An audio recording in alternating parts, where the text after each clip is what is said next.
Qui me suit ne marche pas dans les ténèbres, dit le Seigneur. C'est Jésus-Christ qui parle et nous avertit d'imiter sa vie et sa conduite, si nous voulons être véritablement éclairés et affranchis de tout aveuglement du cœur. Que notre suprême étude soit donc de méditer la vie de Jésus-Christ. La doctrine de Jésus-Christ surpasse toute doctrine des saints, et avec son esprit on y trouverait la manne cachée. Mais il arrive que plusieurs, accoutumés d'entendre l'Évangile, n'y ont qu'un faible goût parce que l'esprit de Jésus-Christ leur manque. Pour comprendre parfaitement et savourer les paroles de Jésus-Christ, travaillez à rendre toute votre vie conforme à la sienne. Que vous sert de discourir profondément sur la Trinité si, n'étant pas humble, vous déplaisez à la Trinité? Non, vraiment, les discours relevés ne rendent pas juste et saint, mais une vie pure rend agréable à Dieu. J'aime mieux sentir la componction que d'en savoir la définition. Quand vous sauriez toute la Bible et toutes les sentences des philosophes, à quoi bon sans la grâce et l'amour de Dieu? Vanité des vanités, et tout est vanité, or aimer et servir Dieu seul. C'est la souveraine sagesse de mépriser le monde pour tendre au royaume du ciel. Vanité donc d'amasser des richesses périssables et d'y mettre confiance. Vanité encore d'aspirer aux honneurs et de se pousser au fait des choses humaines. Vanité de suivre les désirs de la chair et d'ambitionner ce qu'il faudra plus tard expier rigoureusement. Vanité de souhaiter une longue vie et de n'avoir guère de souci de bien vivre. Vanité de ne songer qu'au temps présent et de ne pas prévoir ce qui viendra ensuite. Vanité de chérir ce qui passe si rapidement et de ne point se hâter vers le séjour de la joie éternelle. Rappelez-vous souvent cette maxime, ni voir ne rassasie l'œil, ni entendre n'emplit l'oreille. Tâchez donc de soustraire votre cœur à l'amour des choses visibles et de l'appliquer aux invisibles, car ceux qui suivent l'attrait des sens souillent leur âme et perdent la grâce de Dieu. Oui, tout est vanité, or aimer Dieu et le servir. J'ai été tout, et cela ne me sert de rien, disait un empereur mourant sur le trône du monde. Voilà la vanité des honneurs et du pouvoir. Le plus brillant capitaine de l'Antiquité, le rapide destructeur de la monarchie persane, Alexandre, devant qui la terre entière se tut, arrivé au terme de ses conquêtes, fut saisi d'une indicible tristesse, parce qu'il avait encore de l'ambition dans le cœur, et qu'autour de lui il n'y avait plus rien à soumettre. L'infortuné, s'écria un ancien, il étouffait dans l'univers trop étroit. Voilà la vanité de la gloire et de ce qu'on entreprend pour y parvenir. D'autre part, le sage nous a dépeint la vanité de toute science où Dieu n'a point sa place. L'esprit en effet s'y fatigue, le cœur ne revient ni sans désenchantement ni sans remords, surtout l'âme n'y trouve pas la voie qui mène au ciel. À l'expérience d'autrui joignons la nôtre, et à la parole du sage celle de Dieu lui-même.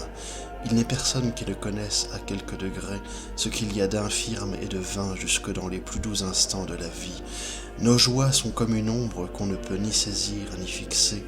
Elles fuient et s'évanouissent sans nous laisser autre chose que le sentiment douloureux de leur impuissance, quand elles ne nous laissent pas le regret de les avoir poursuivies et obtenues.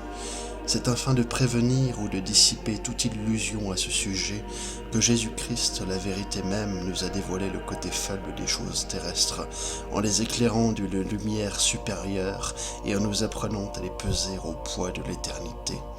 Que sert à l'homme, dit-il, de gagner le monde entier s'il perd son âme? Ainsi ne livrons point notre cœur à l'infatuation des joies et des biens terrestres, et passons à travers comme des hommes qui doivent aller et plus haut et plus loin, et souvenons-nous qu'une seule chose importe véritablement, c'est de sauver notre âme en travaillant à connaître, aimer et servir Dieu. Tout homme désire naturellement de savoir, mais quelle science sans la crainte de Dieu? L'humble paysan qui sert Dieu l'emporte certainement sur l'orgueilleux philosophe qui se néglige pour contempler le cours des astres. Qui se connaît bien s'estime peu et ne prend nul plaisir aux louanges humaines. Quand je saurai toutes les choses du monde, si la charité me manque, que me reviendrait-il devant Dieu? Qui me jugera sur mes œuvres? Réprimez l'excessif désir de savoir, car il s'y trouve beaucoup de dissipation et d'illusion. Les savants aiment beaucoup à paraître et à s'entendre nommer sages. Que de choses dont la connaissance n'apporte guère ou n'apporte point à l'âme, et s'occuper d'autres de celles-là qui intéressent le salut, c'est être bien insensé. Multiplier les paroles ne rassasie pas l'âme, mais une vie sainte rafraîchit le cœur, et une conscience pure fait aller à Dieu avec grande confiance. Sachant mieux et davantage, vous serez plus sévèrement jugé si vous n'en vivez plus saintement. Ne faites donc vanité d'aucun talent ni d'aucune science, tremblez plutôt à raison des lumières que vous avez reçues. Croyez-vous savoir beaucoup de choses et les entendre assez bien ? Songez qu'il y en a beaucoup plus que vous ignorez. N'ayez pas d'orgueilleux sentiments, avouez plutôt votre ignorance. Pourquoi vouloir vous préférer à quelqu'un lorsqu'on en trouve aisément de plus docte que vous et de plus instruit dans la loi de Dieu ? Si vous désirez apprendre et savoir utilement quelque chose, aimez à rester inconnu et à n'être compté pour rien. Voici l'étude la plus élevée et la plus utile, c'est de se bien connaître et de se mépriser. Se mépriser et penser toujours favorablement d'autrui, c'est grande sagesse et grande perfection. Verriez-vous le prochain tomber ouvertement en faute, fût-ce en faute grave, il ne faudrait pourtant pas croire meilleur que lui, car vous ignorez combien de temps vous persévérez dans le bien. Tous nous sommes fragiles, mais croyez que personne ne l'est plus que vous. Il y a deux choses à considérer dans la science humaine pour l'estimer ce qu'elle vaut. D'abord, elle est toujours peu étendue et nécessairement imparfaite. Ensuite, elle devient souvent stérile et même funeste. Je ne sais qu'une chose, disait un sage du paganisme, c'est que je ne sais rien. Combien est fait la science humaine à peu de solidité et de profondeur ? Il s'en faut qu'elle soit toujours lumineuse et ferme dans ses principes, rigoureuse et sûre dans ses déductions. Ces théories sont couvertes d'ombre, et peut-être ces affirmations d'aujourd'hui n'attendent-elles que l'expérience de demain pour recevoir le démenti le plus autorisé. Nous ne connaissons les objets que d'une façon superficielle et par quelque endroit, ni nous ne les pénétrons intimement, ni nous les mesurons sous toute leur face. Nous ne le savons le tout de rien. Aussi bien pour une chose que nous connaissons un peu, 1000 nous échappent entièrement. Que de mystères en nous et hors de nous. L'esprit humain trouve partout des bornes qui l'avertissent de sa faiblesse.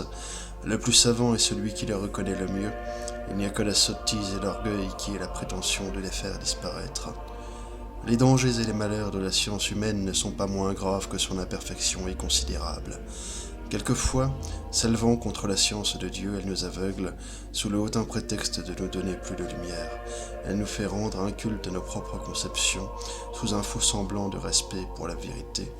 Quelquefois, étouffant les bonnes affections comme pour mieux nourrir l'esprit, elle lui imprime je ne sais quelle vague et indéfinie curiosité, source d'erreurs réfléchies et d'égarements opiniâtres, ou bien elle le jette hors du droit chemin, tournant tout en excès, l'activité en empressement fébrile, le courage en fierté vaine ou en témérité présomptueuse, la constante en ridicule obstination. Il n'y a pas jusqu'à la sagesse même et à la vertu dont une telle science ne nous fasse un piège et un écueil, parce qu'elle y prend notre humilité et y brise ainsi nos forces. Quand les hommes corrompent la science le leur rend. Ce qu'il importe de nous rappeler, c'est que toute vraie science doit être pratique et vivante, que la vie consiste à connaître Dieu et Jésus-Christ son envoyé, et que celle-là ne saurait sans mensonge se vanter de connaître Dieu qui n'observe pas ses commandements. Il n'y a pas de plus haute science que d'être uni à Dieu qui sait tout, et il n'y a pas d'autre voie pour s'unir à lui que la foi consommée par la charité. Heureux celui que la vérité instruit par elle-même, non par figures et sons fugitifs, mais en se montrant comme elle est. Notre esprit et notre sens voient peu et nous égarent souvent. À quoi bon les discussions subtiles sur des matières cachées et obscures, qu'au jour du jugement on ne nous reprochera pas d'avoir ignorées. C'est une extrême folie de négliger les choses utiles et nécessaires pour s'adonner aux choses curieuses et nuisibles. Nous avons des yeux mais sans voir. Que nous importe l'école avec les genres et les espèces, quand le Verbe éternel parle, on est affranchi de bien des opinions. Tout vient de ce seul Verbe, et tout en est l'écho, et c'est ce principe qui se fait entendre en nous. Sans lui, il n'y a nulle intelligence ni droit jugement. Quiconque tient à ce seul Verbe pour toute chose, et lui rapporte tout et voit tout en lui, peut garder un cœur ferme et rester dans la paix de Dieu. Ô vérité mon Dieu, faites que je sois un avec vous dans une charité éternelle. Tant lire et tant écouter m'est souvent fastidieux, en vous il y a tout ce que je veux et désire.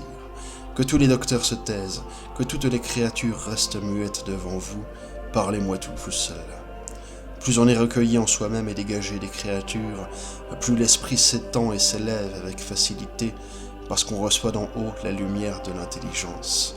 L'âme pure, simple et ferme n'est jamais dissipée dans ses nombreuses occupations, parce qu'elle fait tout pour honorer Dieu et qu'elle tâche de se tenir indifférente à toute recherche d'elle-même. Est-il rien qui vous empêche et vous trouble, comme les affections immortifiées de votre cœur? L'homme bon et pieux règle d'abord au-dedans les choses qu'il doit accomplir au-dehors. Et ainsi, loin qu'elles l'entraînent au gré d'une inclination vicieuse, il les soumet aux lois d'une droite raison. Y a-t-il un plus rude combat que de travailler à se vaincre soi-même? Et voilà quelle devrait être notre occupation, oui, se vaincre et chaque jour devenir supérieur à soi-même et avancer dans le bien. À toute perfection dans cette vie se joint quelque imperfection, et nos lumières ne sont jamais sans quelque obscurité. L'humble connaissance de soi-même conduit plus sûrement à Dieu que les profondes recherches de la science. Non pas qu'on doive blâmer la science, ni la simple connaissance des choses, qui est bonne en soi et dans l'ordre de Dieu. Seulement, il faut préférer toujours une conscience pure et une vie sainte. Mais beaucoup s'attachent plutôt à savoir qu'à bien vivre. Aussi, ils s'égarent souvent et tirent dans leur travail peu de fruits s'ils en tirent. Oh, s'ils mettaient autant d'ardeur à des racles à assigner leurs vices et à produire des vertus qu'à soulever des questions, il n'y aurait pas tant de maux et de scandales dans le peuple, ni tant de relâchements dans les cloîtres. Certes, au jour du jugement, on nous demandera non ce que nous avons lu, mais ce que nous avons fait, non si vous avons bien parlé, mais si nous avons vécu saintement. Dites-moi où sont maintenant tous ces maîtres et docteurs que vous avez connus lorsqu'ils vivaient encore et brillaient dans la science? Aujourd'hui leurs places sont à d'autres, qui peut-être ne songent nullement à eux. Durant leur vie, ils semblaient être à quelque chose, et maintenant, personne n'en parle. Oh, combien vite passe la gloire du monde! Plût à Dieu que leur conduite eût répondu à leur science, alors ils auraient lu et étudié utilement. Combien dans le siècle se perdent par une vaine science en négligeant de servir Dieu, et parce qu'ils choisissent d'être grands plutôt que d'être humbles, ils s'évanouissent dans leurs pensées. Celui-là est vraiment grand qui a une grande charité. Celui-là est vraiment grand qui se reconnaît petit et tient pour néant le comble même des honneurs. Celui-là est vraiment sage qui, pour gagner Jésus-Christ, regarde comme de la boue toutes les choses terrestres. Celui-là est vraiment savant qui fait la volonté de Dieu et renonce à la sienne. Nous n'avons qu'un maître, c'est Jésus-Christ. Qui ne l'a pas entendu ne sait rien de ce qu'on ne doit pas ignorer. Qui l'a entendu sait tout ce qui est indispensable de savoir. Ce maître est la vérité et la parole incréée, Fils de Dieu et Dieu lui-même, engendré avant tous les temps dans les splendeurs de l'éternité. Il est venu du sein du Père sans le quitter, comme la fleur sort de sa tige sans qu'elle s'en sépare, comme le rayon émane du soleil sans qu'il s'en détache, comme le Verbe humain, en tombant de nos lèvres avec la pensée, éclaire celui qui écoute, sans appauvrir celui qui parle. S'il n'a pas cessé d'habiter le sein du Père, où il voit et entend toutes choses, que pourrait-il donc ignorer un tel maître? Et non seulement il sait tout, mais il nous a tout dit. Aurait-il caché quelque chose à Pierre, en le choisissant pour le fondement de son Église, à Jean, dont il soutint la tête sur sa poitrine la veille de sa passion, au moment même où il instituait l'Eucharistie et léguait au monde avec une inexprimable tendresse sa volonté testamentaire? À nous tous enfin, qu'il est venu délivrer les ténèbres, de l'erreur et du mal, en vivant et en mourant pour nous. À qui croire si nous doutons d'un Dieu? À quoi nous fier si nous ne sommes point rassurés par tant d'amour? Et que nous faut-il si le témoignage du sang ne nous suffit pas? Non, non, il n'y a pas de maître à attendre après Jésus-Christ, dit Tertullien, ni d'oracles à consulter après l'Évangile. Aussi, je vous ai manifesté, dit le Maître lui-même, tout ce que j'ai appris de mon Père, et ailleurs, je suis venu pour qu'ils aient la vie, une vie surabondante. Car la parole de ce maître est la doctrine de vérité qui fait vivre les âmes. Chaque être, en effet, se nourrit d'une matière qui lui est propre. Le corps développe et maintient ses forces par le moyen d'aliments matériels. De même, l'âme, substance invisible, trouve sa vie dans un genre d'aliment qu'on ne voit ni qu'on ne touche pas, mais qui est réel et puissant, je veux dire dans la vérité. En un mot, le corps vit de ce qu'il mange et l'esprit de ce qu'il connaît.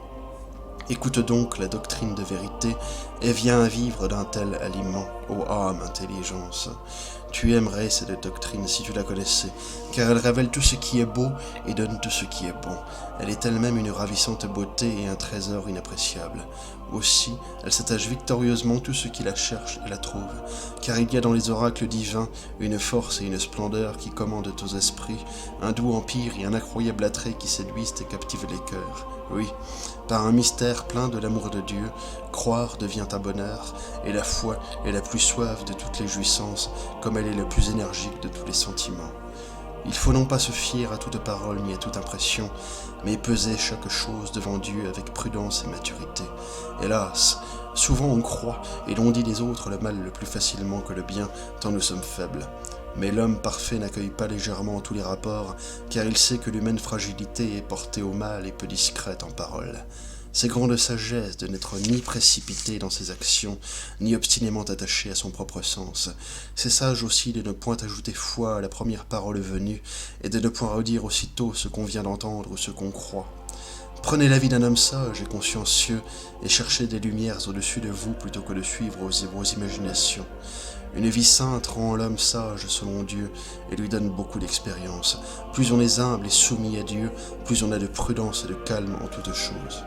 Ne pas croire aisément au mal qu'on entend dire d'autrui, surtout craindre de parler et d'agir d'après de tels rapports, c'est le conseil de la sagesse et la loi de la charité. Celui qui parle mal d'autrui, ne parle-t-il qu'en raison d'une certaine opinion qu'il s'en est formée ? Mais il se connaît à peine. Comment prétend-il connaître les autres ?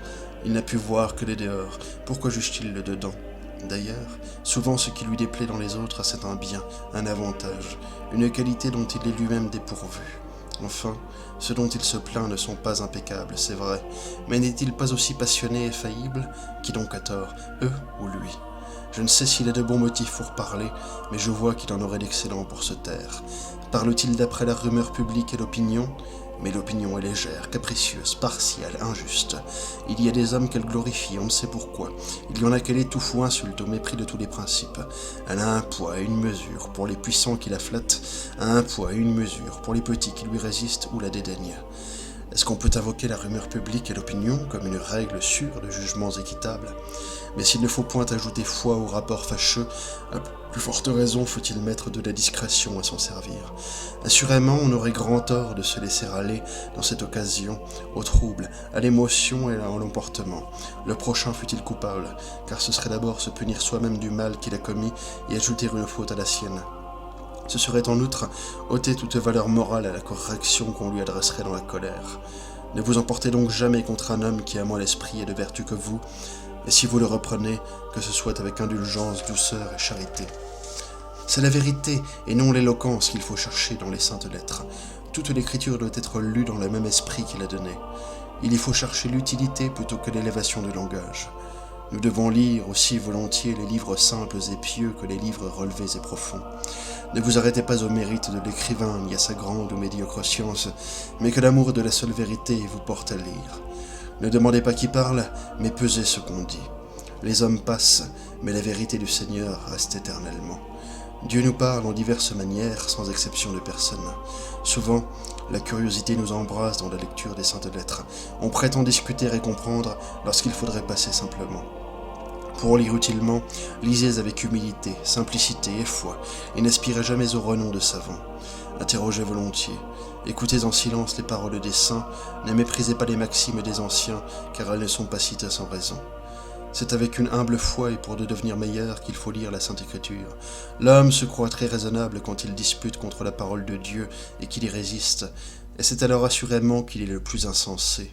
Car enfin Dieu met son esprit dans sa parole, comme nous mettons notre esprit dans la nôtre. Par conséquent, c'est l'esprit ou la raison de Dieu que nous trouvons dans les Écritures. Mais autant Dieu est au-dessus de nous, autant sa raison dépasse notre raison. Si donc il y a dans les vérités qu'il nous révèle quelque chose de mystérieux et de supérieur à l'intelligence humaine, nous ne devons pas en être surpris ni révoltés. Il est au contraire impossible que Dieu nous parle de ses perfections infinies, sans que sa parole échappe par quelque endroit à notre force de comprendre. Or, n'est-il pas insensé de vouloir atteindre par la raison ce qui nécessairement surpasse la raison ? Au contraire, y a-t-il rien de plus raisonnable que d'adhérer avec respect à ce que Dieu daigne nous dire ? En vérité, C'est folie de prétendre que tout doit se réduire aux proportions de notre esprit borné. C'est folie d'avoir tant de confiance en soi et d'en avoir si peu en Dieu. C'est folie de croire en l'enfant, à la parole humaine et de se débattre orgueilleusement contre la parole divine. Ayez aussi dans vos lectures le désir de devenir meilleur. La science n'est pas un but mais un moyen. Si l'intelligence est appelée à connaître, c'est pour donner aux affections une règle et un acte au motif. Que les sciences humaines restent dans notre esprit sans influer sur notre conduite, c'est possible. Et il faut voir en cela même une preuve de leur vanité. Mais la lumière divine s'impose à toutes nos facultés à la fois. En même temps qu'elle demande à l'esprit de croire ce qui est vrai, elle demande au cœur d'aimer ce qui est bien et à notre activité de produire ce qui est bon. En un mot, Jésus-Christ est la lumière, mais il est venu pour qu'on le suive, et nous pour que son borne à le regarder.